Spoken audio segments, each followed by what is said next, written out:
اول حاجه حطيناها في الديتوكس بتاعنا النهارده كان التفاح، والتفاح عندنا 3 انواع، افضلهم التفاح الاخضر.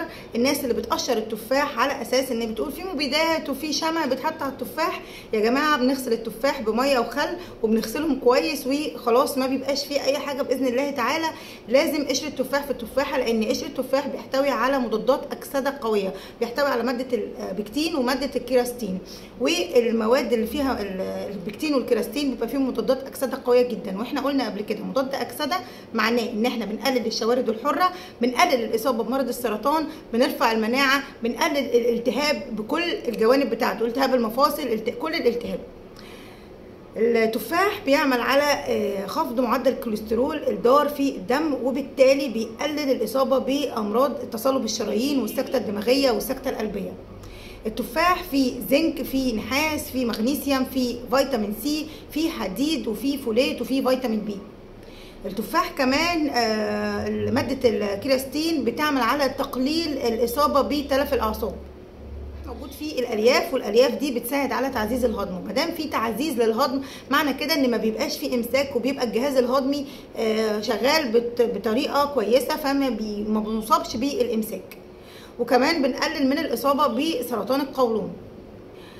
المؤشر الجلايسيمي للتفاح معتدل، فبالتالي بيعمل على تنظيم سكر الدم، واغلب دكاتره السكر بتنصح بيه كفاكهه، لان المؤشر الجلايسيمي بتاعه منخفض وما بيأثرش على مرض السكر.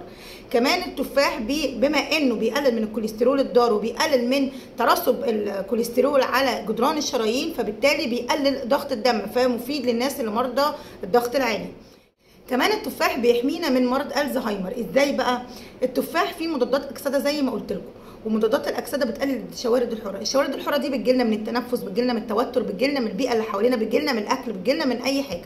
ضغط الشغل دي اسمها اليمنتس، حاجات عناصر كده بتبقى طايره متطايره في الجسم، ملهاش بونس، ملهاش حاجه تمسكها، يعني مفيش تركيبه تمسكها، فدي بتعمل افكار ضبابيه لما بتوصل للمخ، بتعمل لنا مشاكل. دي اسمها الشوارد الحره. ايه اللي بيوازيها؟ مضادات الاكسده. فلازم نزود من مضادات الاكسده عشان نقلل من الشوارد الحره. والشوارد الحره دي مع الوقت هي اللي بتخلينا نصاب بالزهايمر. ناس كتيره قوي عارفه ان ما كانش في زمان مرض الزهايمر. مرض الزهايمر ده مستحدث، وده بسبب زياده الشوارد الحره حوالينا.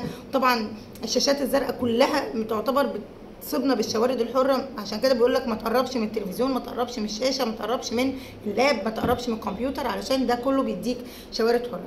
طب التفاح فيه خطرين، حاجتين ناخد بالنا منهم. اولا بذره التفاح. بذره التفاح ممكن ناكلها نبلعها تنزل مع الاخراج عادي جدا، انما بذره التفاح لو حد ندغها غالبا بيبقى فيها ماده السيانايد، والسيانايد دي ماده سامه جدا ممكن تموت الانسان. فبذره التفاح ده بنبعد عنه خالص اول حاجه.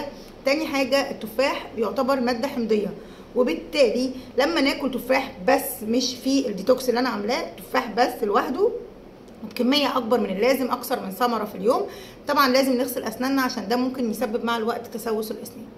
ده كان التفاح معانا النهارده وبس كده. يلا اشوفكم فيديو جديد باذن الله تعالى، اشوفكم على خير، والسلام عليكم ورحمه الله وبركاته. كنت معكم شيماء الغزوري. ما تنسوش اللايك وسبسكرايب، واللي عجبه الفيديو يشيره. استفدتوا؟ باي باي.